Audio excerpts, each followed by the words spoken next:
안녕하세요. 저는 작은 꽃집을 운영하고 있는 40대 여자입니다. 저에게는 아주 특별한 사연이 있어요. 한 아이에 대한 이야기인데요. 조심스레 그 이야기를 여러분들께 풀어보려고 합니다. 결혼 후 시어머니의 시집살이는 없었거든요. 그런데 시누이가 저를 은근히 기분 나쁘게 했어요. 결혼 전에 다 같이 만났을 때 저에게 이런 질문을 하더라고요. 부모님은 뭐 하셔? 아버지는 병원 운영하시고 어머니는 주부십니다. 아, 의사셔? 네. 지역은? 네? 지역에 따라서 수입이 다를 거 아니야. 아, 그 아시는 그 동네에서 하십니다. 그 동? 거기 빈민촌 아니야? 수입이 얼마 안 되겠네. 그건 저도 잘 모르겠네요. 우리 엄마가 원래 좀 점잖은 편이라 노골적이지 못해. 그래서 내가 대신 물어보려고. 결혼할 때 얼마 가져올 거야? 네? 다들 물어보지 못해서 내가 대신 물어보는 거야. 내가 이 집 대표거든. 앞으로 이 집에 대한 것들은 나한테 물어보면 돼. 첫 만남부터 이렇게 나오니 당연히 제 입장에서는 시누이의 첫인상이 좋지 못했죠. 너무 노골적이고 속물적인 질문들로 연달아 공격을 하니 정신이 아찔해졌던 기억이 납니다. 이런 게 시집살이인가? 라는 생각도 들었고, 솔직히 남편의 집안보다 우리 집이 더 나은 편인데 그저 여자라는 이유로 이렇게까지 숙이고 들어가야 되는지 회의감도 들었고요. 남편 말로는 누나가 너무 돈을 밝혀서 저러는 거라는데 제가 보기에는 저를 그냥 싫어하는 것 같았습니다. 그냥 처음부터 저에게 기선제압을 하려는 모습이 티가 나서 솔직히 좀 별로더라고요. 그래도 남편이 역할을 잘 해줬고 중간에서 잘 중재해주기로 약속했기 때문에 결국 저는 그 집에 시집을 가게 됐어요. 다행히 시어머니와 시아버지는 정말 좋으신 분들이었거든요. 신우는 그 후로도 걸핏하면 시어머니 핑계를 대면서 제게 시자짓을 하려고 했지만 그때부터 시부모님들도 남편처럼 중간에서 잘 막아주셨어요. 신우는 저보다 8살이 많았는데 40이 될 때까지 결혼하지 않았습니다. 눈이 아주 높았으니 시집을 못 간 것일 수도 있겠네요. 신우는 허구한 날 저에게 이런 말을 하더라고요. 너희 아버지도 의대 후배가 있을 거 아니야. 나한테 소개시켜 줄 사람 없어? 글쎄요, 그건 잘 모르겠고. 괜찮은 회사 다니고 있는 지인 오빠가 있는데 어떠세요? 월급이 얼만데? 물어보진 않았지만 그래도 괜찮은 기업이니까 꽤 벌지 않을까요? 나한테 월 1,000씩 생활비 줄 수 있을 정도야? 그 정도는 적어도 전문직이어야 생활비 넉넉하게 받을 수 있을 거 아니야. 일반 회사원이랑 결혼하면 쥐꼬리만한 월급으로 둘이 어떻게 살아? 결혼하자마자 직장 관두시게요? 당연하지. 그리고 집이랑 차도 당연히 있어야지. 이 나이 먹도록 그 정도로 안 모았으면 그게 사람이야? 살면서 이런 사람은 처음 봤어요. 사실 드라마나 영화 같은 데서나 볼 법한 대사 아닌가요? 이런 대사를 현실에서 내뱉는 사람이 진짜로 있다는 게 신기하더라고요. 그리고 사실 따지고 보면 시누이의 직업도 월급 받는 회사원이었거든요. 더 웃긴 건 뭔지 아세요? 제 남편도 회사원인데 저더러 감사하래요. 따박따박 월급 받는 남자가 어디 흔한 줄 아냐면서요. 본인은 전문직 만나고 싶다면서 저한테는 월급쟁이도 감사하라는 우리 신우 때문에 어이없었던 적이 한두 번이 아니었어요. 사실 제가 하던 꽃집이 아니었으면 생계가 넉넉하지 않았을 것 같거든요. 그리고 그 꽃집은 부모님께서 임대하고 계시는 건물 1층에서 자리를 잡고 하는 것이었기 때문에 항상 부모님께 감사하고 죄송했습니다. 저는 드리고 싶지만 부모님은 안 받으시겠다고 완곡하게 나와서 임대료 없이 가게를 운영하고 있었거든요. 남편도 그걸 너무 감사해 하시면서 매주 저희 친정에 가서 저희 부모님과 시간을 보내곤 했는데요. 제가 남편과 지금까지 사는 이유가 그거예요. 고마운 걸 고맙게 생각한다는 거죠. 호의가 계속되면 그걸 권리라고 착각하는 사람들이 이 세상에 많잖아요. 남편은 저희 친정에 갈 때마다 늘 감사하다는 말을 입에 달고 살았거든요. 그러니 결혼 생활 중에 위기도 몇 번 있었지만 아직까지 남편과 아주 잘 지내고 있습니다. 사실 돌이켜보면 신우 외에는 저희 결혼 생활에 큰 문제는 없었던 것 같더라고요. 그리고 나중에 결국 신우는 결혼을 하긴 했는데요. 같은 회사에 다니던 동료와 결혼을 한다고 시댁에 찾아왔더라고요. 전문직만 찾던 신우가 왜 갑자기 결혼을 선언하나 싶어 신기하게 쳐다봤죠. 혹시 집안이 엄청 부자인가도 싶었지만 막상 이야기를 들어보니 꼭 그렇지도 않더라고요. 자리가 끝난 후 신우가 흘리는 소리로 이렇게 말하더라고요. 결국 나도 이렇게 가는구나 싶네. 좋은 분 같던데요. 왜 그렇게 표정이 안 좋으세요? 내 팔자가 원래 이런가 봐. 아무리 노력하면 뭐래. 나이만 먹어가는데. 결국 월급쟁이한테 시집 갈 거였으면 이렇게 버티고 있지 않았지. 신우의 결혼 상대는 오랜 시간 신우에게 구애했던 노총각이었습니다. 회식을 하다가 술을 잔뜩 마시는 바람에 그 사람이 잘생겨 보였고 충동적으로 마음을 받아준 게 지금까지 왔다고 하네요. 좋은 남자가 생기면 바로 환승하려 했는데 그렇지 못해 결혼까지 한 거였나 봐요. 신우가 결혼식을 올리는 날 저희 집안은 축제 분위기였습니다. 저희 시어머니는 드디어 딸이 시집을 갔다며 환하게 웃으셨죠. 솔직히 저도 좋았어요. 신우가 평생 혼자 있는 것보다야 상대가 있는 게 저로서는 더 좋잖아요. 하지만 기쁨도 잠시. 같은 직장 동료끼리 결혼한 신우 부부는 하루가 멀다 하고 잡음이 생겼고 신우는 툭 하면 시어머니 집에 왔습니다. 어느 날은 밤중에 저희 집에 왔더라고요. 올케, 오늘은 여기서 좀 자도 돼? 무슨 일이세요? 싸웠어. 왜 이렇게 성격이 안 맞는지 몰라. 엄마한테 갔더니 이제는 못 받아준다고 나를 쫓아낸 거 있지? 두 분이서 잘 풀어보시지. 집 나온다고 문제가 해결되는 건 아니잖아요. 그렇긴 한데 말이 안 통해서 그렇지. 무슨 일로 다투셨는데요? 사람이 야망이 너무 없잖아. 솔직히 사람이라면 좋은 집에서 살고 싶고 좋은 차 타고 싶은 거 아니겠어? 그 사람은 그런 게 없어서 진짜 답답해. 가뜩이나 남들보다 뒤처기는 인생인데 적어도 노력은 해야지. 뭐가 뒤처져요? 그 정도면 좋지 않나요? 두 분 다 잘 버시잖아요. 나이 40 넘어서 집 없으면 그게 뒤처지는 거지. 지금 사시는 집 있잖아요. 그게 집이야? 동굴이지? 옳게. 지금 나 약 올려? 번듯한 집 살고 있다고 우습게 보는 거야? 그런 게 아니라요. 병원 갔더니 우리 둘 다 임신 가능성이 없대. 그 인간은 심지어 씨 없는 수박이래. 내가 더 이상 그 인간을 어떻게 대해야 돼?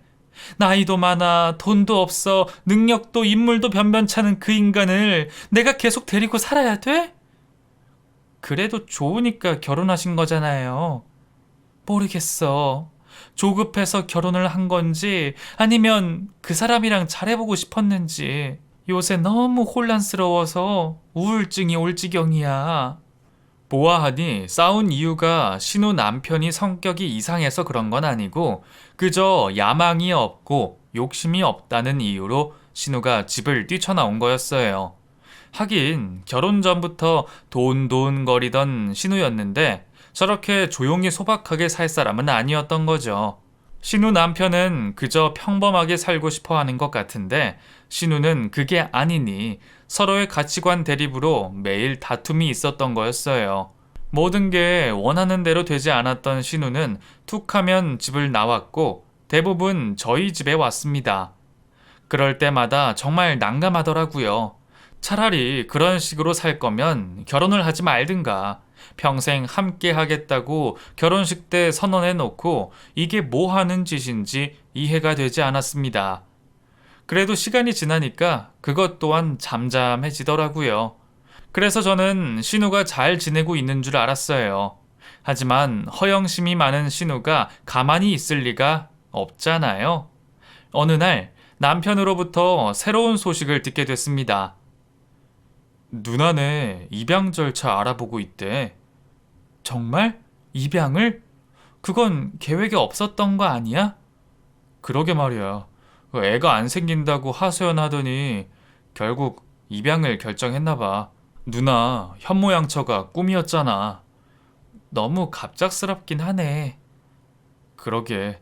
처음에는 우리 엄마가 반대를 많이 했는데 결국 하기로 했나 봐. 이미 결정한 마음 누가 반대할 수 있겠어. 난 찬성이야. 아이를 키우면 정말 다른 세계가 열리니까. 그래도 난 좀 걱정이다. 핏줄이 섞이지 않은 애를 우리 누나가 잘 키울 수 있을까? 남자들이나 핏줄이나 혈연에 집착하지. 여자는 달라. 모성이라는 게 있다고. 낳은 정보다 기른 정이 때로는 더 깊을 수 있어. 나도 알아. 그런데 우리 누나 성격상 그리 모성애가 깊은 사람은 아닌 것 같은데. 기왕 둘이서 결정한 거 가지고 참견하지 말자. 안 그래도 요새 두 분이서 사이 안 좋았잖아. 아이 입양하고 더 돈독해질 수도 있겠지. 그러니까 당신은 반대하지 말고 잠자코 있어. 알았어. 나도 뭐 반대하는 건 아니야. 그냥 좀 갑작스러워서 그렇지. 그때 저희는 아들 하나, 딸 하나를 낳고 정신없는 육아를 하고 있을 때였어요. 물론 힘들 때도 있지만 저는 정말 행복한 순간이 더 많았거든요. 하늘에서 내려준 축복이 바로 육아가 아닌가 싶을 정도로 자식이 있음에 감사한 하루하루였습니다. 그래서 저는 신우가 입양을 하는 것에 대해서 적극적으로 찬성했어요. 내심 신우에게 이런 따뜻한 마음이 있구나 싶기도 했고요. 얼마 후 신우가 입양한 아이를 데리고 왔는데 생각보다 훌쩍 자란 남자아이인 거예요. 그래서 신우에게 물어봤어요. 몇 살이에요? 6살. 그렇구나. 축하드려요. 주변에서 왈가왈부 장난 아니더라고. 왜 갓난아기 말고 큰애를 입양했냐고 엄청나게 묻는 거 있지? 지들이 키워줄 거야? 갓난애 키우는 게 얼마나 힘든데. 힘들긴 하죠. 어느 세월에 애를 키워. 그냥 다 큰 애를 입양하는 게 손도 안 들고 좋지. 저랑 제 남편은 신우가 입양을 한다고 했을 때 당연히 신생아인 줄 알았어요. 그 편이 자연스럽게 엄마라고 아이가 인식하기도 편해서 그럴 줄 알았는데 생각보다 아이가 크더라고요. 그때는 그냥 개인의 신념이고 선택이구나 하고 말았어요. 그런데 얼마 후 시어머니에게 새로운 소식을 듣게 됐습니다. 혜영이 이사 가는 거 알고 있니? 네? 이사요? 아파트 분양받았대. 오, 정말요? 너무 잘 됐네요. 그런데 요새 분양받기 하늘의 별 따기인데 어떻게 받았대요? 이번에 입양한 애 때문에 그렇게 된 것 같더라. 만약에 애 없었으면 불리했을 뻔했대. 아, 그래요? 애가 있어야 유리했나 봐. 설마 그것 때문에 입양을 한 건 아니겠지? 에이, 설마요. 겸사겸사 그렇게 된 거겠죠. 그치? 하긴 설마 그것 때문에 그 힘든 입양을 하는 사람이 어딨겠니? 시어머니는 아닐 것 같다고 했지만 그 후로 저는 신우를 의심했습니다. 모든 것들이 너무 딱딱 맞아 들어가잖아요. 이건 솔직히 노렸다 싶더라고요. 심지어 신우가 좋은 위치의 아파트를 노렸다는 것도 때맞춰 입양을 했다는 것도 모두 우연의 일치가 아닐 것 같다는 생각이 들었습니다. 그리고 저는 신우가 어떤 사람인지 잘 알잖아요. 충분히 그런 일들을 구상하고 실행할 수 있을 법한 사람이라 생각했어요. 그 생각을 하니까 소름이 끼치더라고요. 어떻게 한 아이를 아파트 분양을 위해 사용할 수 있냐고요. 신우가 초대해서 모든 가족이 집에 간 날 그 아이가 장난감을 가지고 놀고 있더라고요. 우리 아들들이 크면 이렇게 놀겠구나 싶어 가만히 쳐다봤어요. 그랬더니 신우가 묻더라고요. 우리 애 잘생겼지? 네, 진짜 너무 사랑스럽네요. 내가 마음으로 품은 아이야. 딱 이 아이다 느낌이 왔어요. 그럼 이건 운명이다 싶었지. 처음 보는 순간 내 아들이다 싶더라니까. 근데 갑자기 입양 결정을 하신 것 같아서요. 그 이유가 좀 궁금했어요. 갑자기라니? 나는 늘 생각하고 있었어. 나이가 많으니까 임신이 안 될 거라고 생각했고, 자연스레 입양도 생각하게 됐지. 우리 닮은 아이를 낳으면 얼마나 좋을까 싶긴 했지만, 안 되는 걸 어떡해. 마음으로 낳았다고 생각하고, 우리 아들 키워야지. 그 표정을 보니까 진심인 것처럼 보이는 거예요. 그래서 제가 의심을 했나 싶어 죄송하더라고요. 어쨌거나 저쨌거나 이미 입양을 하게 됐으니 잘 키우실 거라 생각했어요. 아파트도 분양받았으니 그곳에서 세 가족이 함께 행복하게 살 줄 알았죠. 그런데 어느 날부턴가 신우가 저희 집에 자주 아이를 맡기더라고요. 어느 날은 새벽에 저희 집 문을 두드렸어요. 형님? 이 시간에 무슨 일이에요? 하준이 좀 맡아줘. 이 새벽에 어디 가시는데요? 공항 가야 돼. 친구들이랑 여행 가기로 했거든. 부부 동반으로. 하준이는 맡기고요. 친구들이 전부 다 애가 없어서 혼자서 애 데리고 가기 좀 민망하잖아. 올케가 우리 하준이 좀 봐줘. 예전에도 잘 봐주더만. 언제 오시는데요? 2박 3일로 가니까 내일 모레쯤? 하지만 신우는 약속한 날짜가 지나도 아이를 데리러 오지 않았습니다. 아이도 알잖아요. 부모가 자기를 데리러 오지 않는다는 것을요. 저에게 조심스레 물어보더라고요. 엄마 아빠 왜 안 와요? 하준아, 외숙모랑 오늘 재밌게 놀까? 아마 엄마 아빠가 사정이 있으실 거야.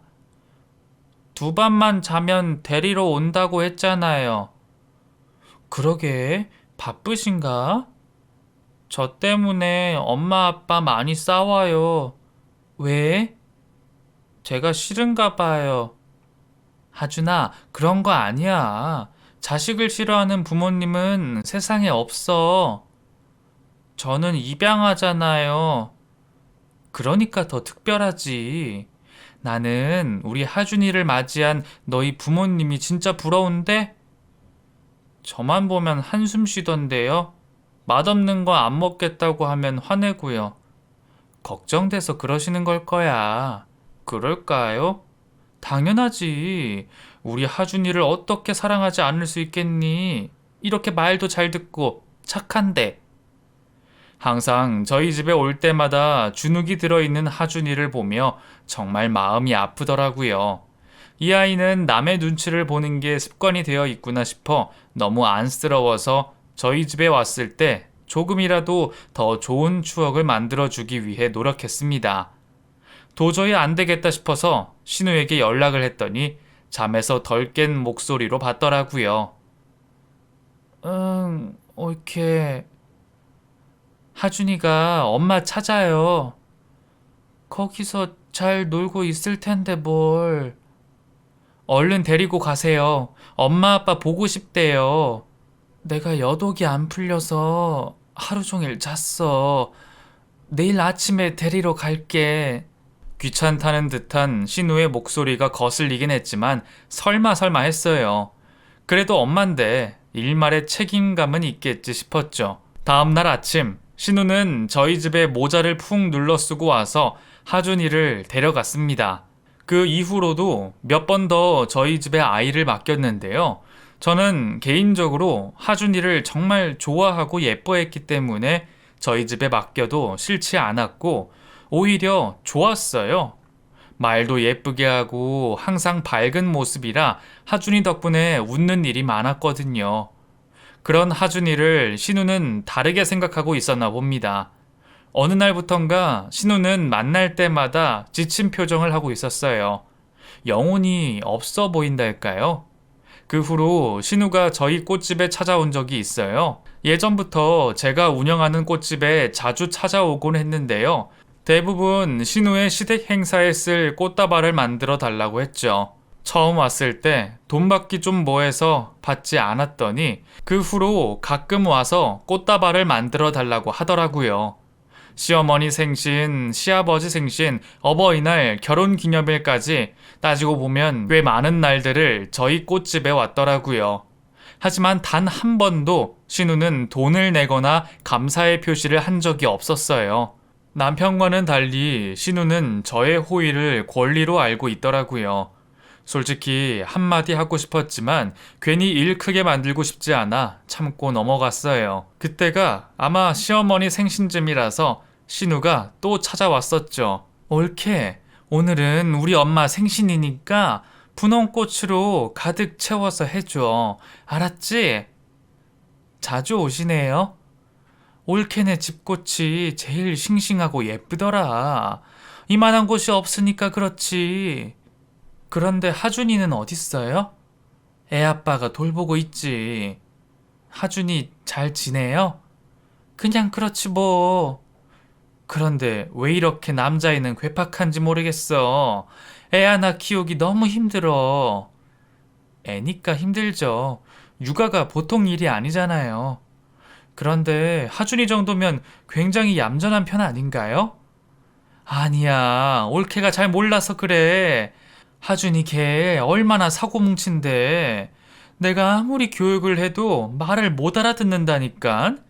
어제는 우리 집 유리컵을 깨가지고 얼마나 혼냈는지 몰라. 가만히 두면 말썽을 부리니까 내가 얼마나 답답한데. 원래 애들은 그래요. 저희 애들도 가만히 냅두면 손에 잡히는 거 전부 깨부시거든요. 그러면서 크는 거죠 뭐. 그래도 올케네 애들은 누울 자리를 보고 눕잖아. 우리 애는 인정사정이 없어. 누굴 닮아서 이러는지 유전자의 출처를 알 수 없으니까 얼마나 답답한지 몰라. 아마도 철없고 다혈질 부모가 낳은 애겠지 뭐. 그러니까 애를 보육원에 버렸겠지. 형님, 그건 좀 말이 심하잖아요. 하준이 같이 말 잘 듣고 얌전한 애가 어딨다고 그러세요. 그 정도면 복 받은 거라고 전 생각해요. 그럼 하준이 올케가 한번 키워볼래? 네? 보니까 올케랑 하준이 서로 죽이 잘 맞는 것 같은데 올케가 하준이 맡아주면 안 돼? 형님, 그게 무슨 말씀이세요? 아무리 제가 하준이 좋아해도 그렇죠. 형님 자식인데 게다가 저는 이미 애도 둘 있는걸요. 진짜 이런 말 하고 싶진 않지만 요새 자꾸 입양했던 걸 후회해. 내 뱃속에 있는 아이였으면 이렇게까지 얄밉진 않았을 거야. 나도 내가 한심하고 냉정하다는 거 알아. 하지만 이게 사람 본성인 걸 어떡하니. 주변에 보면 입양한 아이 사랑으로 키우는 부모님들 많아요. 형님도 할 수 있어요. 지금은 가족이 되는 과정이잖아요. 과정이고 뭐고 지금 내가 정신병 걸리게 생겼어. 내가 지금 얼마나 힘든데. 아, 몰라. 얼른 꽃다발이나 만들어줘. 급하니까. 신우가 하준이에게 별로 관심이 없다는 것은 어렴풋이 알고 있었지만 파양을 생각할 정도로 귀찮아할 줄은 몰랐어요. 제 예상대로 신우는 하준이를 아파트 분양 목적으로 입양한 게 분명하더라고요. 하지만 아무리 그래도 입양이라는 용기를 냈으면 적어도 노력은 해야 하잖아요. 무책임하고 속물근성이 가득한 신우는 전혀 그렇지 않았죠. 결국 신우에게는 아이에 대한 애정이 사라질 만한 계기가 생기고 말았습니다. 바로 임신이었죠. 분명히 둘 다 나이가 많아서 임신 가능성이 전혀 없다고 들었는데 갑작스런 소식에 크게 놀랐어요. 사실 신우의 임신 소식을 들었을 때 기뻐해야 되는 게 맞긴 하지만 저는 하준이 때문에 오히려 크게 걱정을 했어요. 가뜩이나 눈치 보는 애가 동생이 생기면 오죽할까 싶더라고요. 시부모님은 신우의 임신 소식에 굉장히 기뻐하셨고 파티를 열어주셨어요. 그 사이에 하준이는 혼자 외로워 보였죠. 신우의 출산 후 많은 것들이 달라졌어요. 갓 낳은 아이를 돌보느라 많이 바빠졌고 그 사이 둘째 하준이를 신경 쓸 틈이 없어졌죠. 걱정이 되더라고요. 저도 사는 게 바빴기 때문에 한동안 신우를 만나지 못했어요. 그냥 속으로만 하준이를 걱정하고 있었고요. 그렇게 저 혼자 전전긍긍하고 있던 찰나 신우가 하준이를 파양했다는 소식을 듣게 됐습니다. 설마 했던 일이 진짜로 일어나고 말았어요. 심지어 파양 소식을 신우의 입으로 직접 들었어요. 도저히 내 역량으로는 안 되겠더라. 일찌감치 하준이도 다시 새 출발하는 게 낫지. 초등학생 하준이를 누가 데리고 가요? 계속 보육원에서 지낼 텐데 걱정 안 되세요? 내 자식 내가 알아서 해. 올케는 무슨 상관이야? 얼마 보지도 못한 저도 이렇게 하준이랑 정이 들었는데 형님은 떠나보낼 때 마음 안 아프셨어요? 솔직히 이건 좀 아닌 것 같아서요. 올케는 몰라. 지금 내 상황이 아니잖아. 내 새끼 키우기도 바빠 죽겠는데 남의 새끼 키울 생각을 어떻게 해? 아무리 그래도 그렇죠. 키운 정이라는 게 있을 텐데. 하준이가 물건도 아니고 어떻게 이렇게 파양을 해요? 아, 몰라. 내 맘이야. 그리고 내 자식 낳으니까 하준이한테 들어가는 게 다 아깝더라. 돈도 아깝고 시간도 아까워. 그냥 다 내 자식한테 해주고 싶지.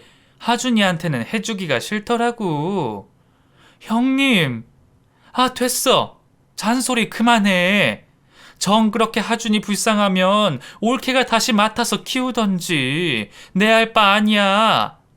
사람이 정말 냉정하더라고요. 모든 게 순식간에 이뤄진 거잖아요. 그 아이는 얼마나 당황스럽고 슬펐을까 싶더라고요. 저 또한 가족이었던 아이가 한순간에 사라지니 마음이 많이 안 좋았어요. 그리고 며칠이 지났을까요? 저희 집 현관문을 똑똑 두드리는 소리가 들려서 열어봤더니 글쎄 하준이가 맨발로 서 있는 거예요. 하준아, 여긴 어떡해? 도망 나왔어요. 집에 돌아가려고. 엄마한테 찾아갔어? 네, 근데 쫓겨났어요. 엄마가 너를 쫓아냈어? 네. 우리 집은 어떻게 찾아왔어? 외숙모 집 많이 왔었잖아요. 아, 그렇지. 맨발로 여기까지 온 거야? 외숙모, 저 거기 있기 싫어요. 어쩌려고 여기까지 온 거야? 엄마가 나 버렸어요. 얼마나 외로웠어. 너무 슬퍼요. 아이는 저를 올려다보며 하염없이 울었습니다. 어른들의 잘못으로 한 아이가 큰 상처를 받게 된 게 너무 안타깝더라고요. 일단 그 아이를 집에 들였어요. 그리고 밥을 해줬고 일단 재웠더니 코까지 골며 자더라고요. 이게 대체 무슨 일이냔 말이에요. 며칠 그렇게 먹이고 재우고 입히다가 다시 보육원에 돌려보냈어요. 아무리 하준이가 불쌍해도 이미 아이가 둘씩이나 있는 저희 집에서 하준이까지 도맡아 키울 자신이 없었죠. 그래서 눈물을 머금고 하준이를 보육원에 데려다 줬어요. 하지만 등 돌리기가 무섭게 자꾸 아른거리고 마음이 저릿해지더라고요. 저렇게 가여운 아이가 또 있을까 싶고 버림받은 트라우마 때문에 얼마나 앞날이 막막할까 싶어 눈물부터 났습니다. 신우에게 연락해 하준이가 저희 집에 왔었다는 말을 했지만 귓등으로도 듣지 않더라고요. 그저 앞으로 또 찾아오면 그냥 보육원에 보내라고 다그치기만 하더라고요. 태도를 보니 이미 그 아이를 잊은 듯 보였어요. 그러는 사이 신우는 친자식에게 언어 학습을 시켜주겠다며 이민 준비를 하고 있더라고요. 결국 신우는 해외로 아이를 데리고 가버렸습니다. 긴 고민 끝에 저는 하준이를 저희 집에 데려왔어요. 처음에는 며칠만 먹이고 재워야겠다 싶어서 데려왔는데 그게 몇 달이 되고 몇 년이 되고 말았네요. 언젠가부터는 제 아들 같더라고요. 하준이가 사고뭉치라는 신우의 말과는 달리 제가 본 하준이는 그 누구보다 의젓하고 점잖은 아이였어요. 하도 눈칫밥을 많이 먹어서 그런지 제가 조금이라도 싫어할 만한 행동은 전혀 하지도 않았죠. 그런 어른스러운 모습이 제 눈에는 오히려 안쓰러워 보였어요. 부모 사랑받으면서 한참 자유롭게 뛰어놀 나이에 어른들 눈치나 보면서 전전긍긍하는 하준이를 꼭 안아주고 싶었죠. 주변에서는 저의 선택에 대해서 말이 많았지만 저는 후회하지 않았어요. 저도 가끔 신우가 파양한 아이를 돌본다는 사실이 말이 안 된다고 생각했지만 살다 보면 이런저런 경우도 있으니까요. 그러다가 제게 기적 같은 일이 발생했어요. 어느 날 보육원에서 전화가 걸려왔어요. 하준이의 친모와 친부가 찾아왔다면서요. 너무 갑작스러워서 놀랐지만 어떻게 보면 하준이에게 친부모를 보여줄 수 있는 기회잖아요. 하지만 하준이가 친부모를 보고 싶지 않을 경우도 있기 때문에 저는 조심스럽게 하준이에게 물어봤습니다. 하준아, 만약에 말이야, 너를 낳아준 분들이 보고 싶다고 만나자고 하면 어떻게 할 것 같아? 그냥 좀 모르겠는데. 너 선택을 존중하려고. 만날 생각 있으면 언제든지 나한테 얘기해. 알았지? 그렇게 하준이는 친부모를 만날지 말지 고민을 했고 며칠이 지나자 저에게 만날 준비가 되어 있다고 얘기를 하더라고요. 하준이의 친모, 친부를 만나러 가는 길이 어찌나 떨렸는지 몰라요. 어떤 사람들일까 평소에 정말 궁금했거든요. 둘을 보고 제발 하준이가 상처받질 않길 바라고 또 바랬습니다. 처음으로 보게 된 하준이의 친모와 친부는 생각보다 나이가 좀 있으셨어요. 하준이를 보시더니 주저앉아 눈물을 하염없이 흘리시더라고요. 그리고 이렇게 말씀하셨어요. 너무 늦어서 미안하다. 정말 미안해. 그분들이 하준이를 안고 울고 계실 동안 저는 가만히 서서 그 모습을 지켜봤습니다. 저도 눈물이 나더라고요. 무슨 사정인지는 모르겠지만 아이를 다시 찾아온 게 정말 대단한 거잖아요. 물론 갓난아기를 보육원 앞에 두고 갔다는 게 아이에게는 씻을 수 없는 상처겠지만요. 한참 울던 친모는 저를 보시더니 일어나 다가오셨어요. 그리고 제 손을 꼭 잡으셨죠. 우리 애 돌봐주셔서 너무 감사합니다. 아닙니다. 이 은혜를 어찌 갚아야 할지. 이제 하준이와 함께 하려고 오신 거예요? 네, 그러고 싶습니다. 그럼 그땐 왜 그러셨어요?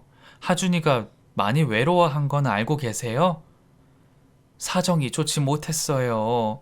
남편이 사업을 하다 크게 망해서 길거리 신세가 됐는데 차마 아이를 데리고 다니지 못했습니다. 그때가 하준이가 돌도 안 지났을 때라서 어쩔 수 없이 이런 선택을 할 수밖에 없었어요. 하루에 주먹밥 한 개로 셋이서 연명해야 했는데 아이가 배고프다고 울 때 얼마나 마음이 아팠는지 몰라요. 저희도 정말 어려운 결정이었습니다. 아이를 보육원 앞에 두고 돌아서는데 어찌나 발걸음이 안 떨어지던지.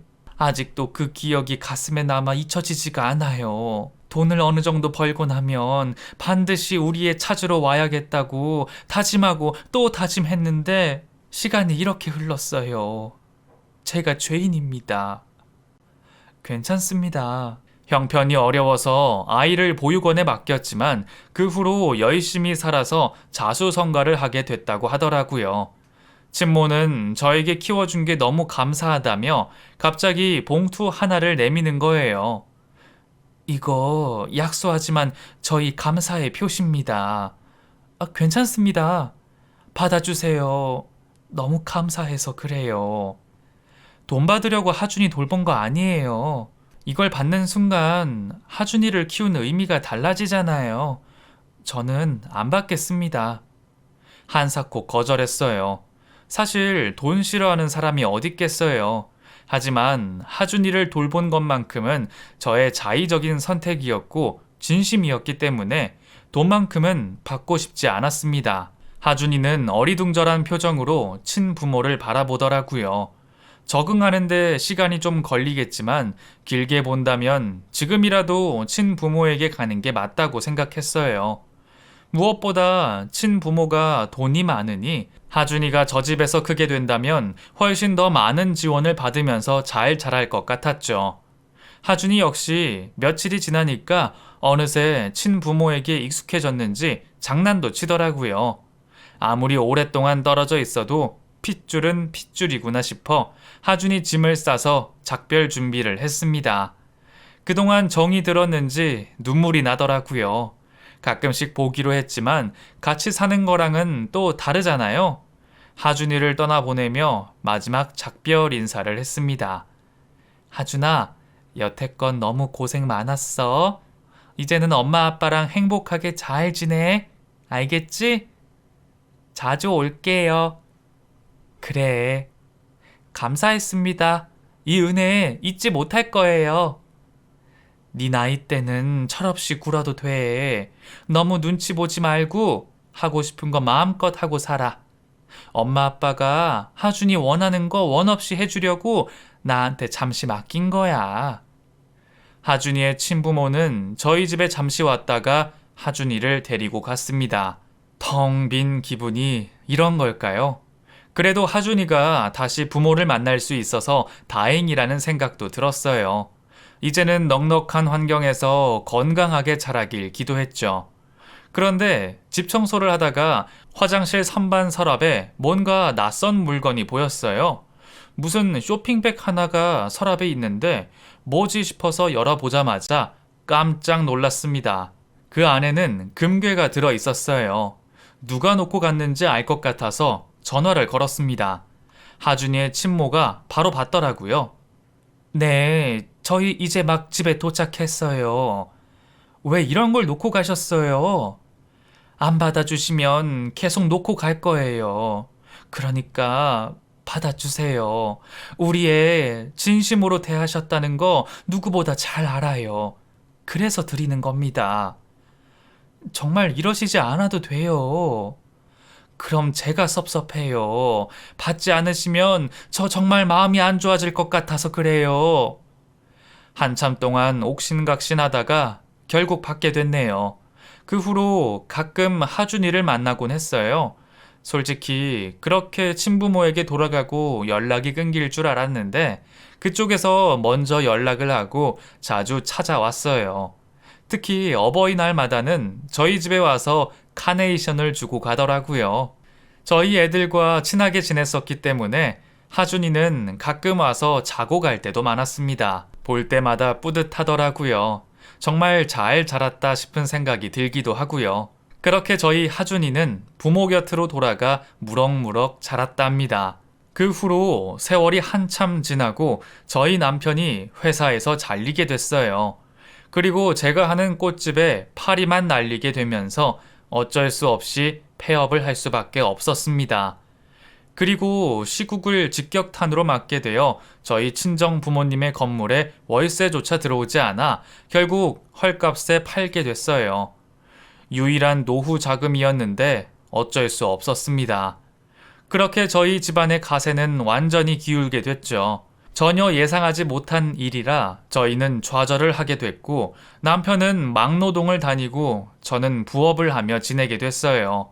그때 하준이의 친모께서 주신 금괴가 떠오르더라고요. 그때는 사실 금에 대한 시세를 잘 모르기도 했고 언젠가는 다시 하준이에게 돌려줘야겠다 생각하고 침대 밑에 꽁꽁 싸매고 있었는데 형편이 어렵다 보니 그걸 팔아야겠다는 생각이 어쩔 수 없이 들었습니다. 금 시세를 그때 검색을 해봤는데 처음 받았을 때보다 굉장히 많이 오른 상태였어요. 계산을 해보니 엄청난 돈을 받으며 팔 수 있겠더라고요. 입이 떡 벌어졌습니다. 순식간에 돈방석에 앉게 된 것이죠. 그 돈이면 무너졌던 가세를 다시 회복시키는데 충분했습니다. 눈물이 쉴 새 없이 흐르더라고요. 결국 저는 하준이 덕분에 힘들었던 시기를 극복하고 일상을 되찾았어요. 저는 다시 꽃집을 열었고 남편은 자그마한 식당을 하게 됐습니다. 다행히도 아직까지 잘 되고 있네요. 그 후로도 저는 하준이 친부모와 인연을 이어가며 사이좋게 지냈습니다. 하준이는 저를 작은 엄마라고 부르며 잘 따른답니다. 한국에 돌아온 신우는 시어머니에게 그동안에 있었던 일을 들었는지 저에게 전화를 하더라고요. 올케, 나 한국 왔어. 네, 그러셨어요? 하준이 친부모 찾았다며? 네, 좋으신 분들이에요. 엄청나게 부자라고 하던데 뭐 좀 받았어? 그게 궁금하세요? 원래 엄마는 나였잖아. 솔직히 사람 마음이 그렇잖아. 당연히 궁금하지. 신경 쓰지 마세요. 하준이한테 트라우마 남겨준 것도 모자라서 엄마 행세까지 하고 싶으세요? 그냥 친자식이나 잘 키우시라고요. 옳게. 무슨 말을 그렇게 해? 난 후회가 돼서 그렇지. 하준이가 자꾸 아른거렸어. 어디서 무슨 말을 어떻게 들었는지는 모르겠지만 저는 형님이랑 더 이상 연락하고 싶지 않네요. 3살 버른 80까지 간다더니 사람 습성 변한 거 하나 없네요. 신우는 여전히 남에게 관심이 많고 돈을 밝히는 사람이었습니다. 저희가 힘들 때는 모른 척 하더니 금괴 얘기를 어디서 들었는지 전화해서 꼬치꼬치 물어보네요. 그 후로 저는 신우와 아예 연을 끊어버렸습니다. 남편도 누나에게 실망을 했다며 번호를 차단해버렸네요. 그 후로 얼마 지나지 않아 신우의 이혼 소식이 들렸어요. 원래 둘이 자주 싸우는 건 알고 있었는데 이혼까지 할 줄은 몰랐어요. 신우 남편이 미국에서 자식을 혼자 키우기로 결정한 것 같더라고요. 그 후로 한국으로 돌아온 신우는 저에게 자주 전화를 걸었지만 받지 않았습니다. 아마 전화해서 그 금괴 얘기만 할 게 불보듯 뻔했죠. 예전에는 그래도 남편의 누나니까, 신우니까 싫어도 다 받아줬는데 이제는 나이가 들고 산전수전 다 겪다 보니 그냥 이런 건 무시하는 게 답이라는 생각이 들었죠.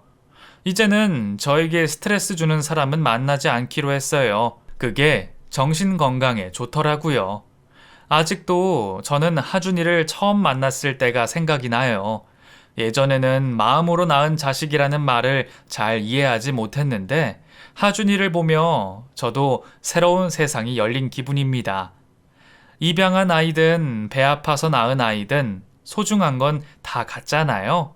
이제 세상에 다양한 가정의 형태가 있으니까 편견이 조금이나마 사라졌으면 좋겠어요. 저는 앞으로도 지금 이 순간을 감사하며 살고 싶어요.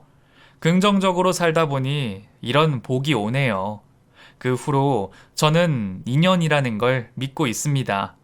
여러분들과 제가 만난 것 또한 인연이 아닐까 싶어요. 제 사연은 여기까지입니다. 여러분들의 가정에 행복과 평화를 기원하며 사연을 마치도록 하겠습니다. 모두 행복한 하루 보내세요.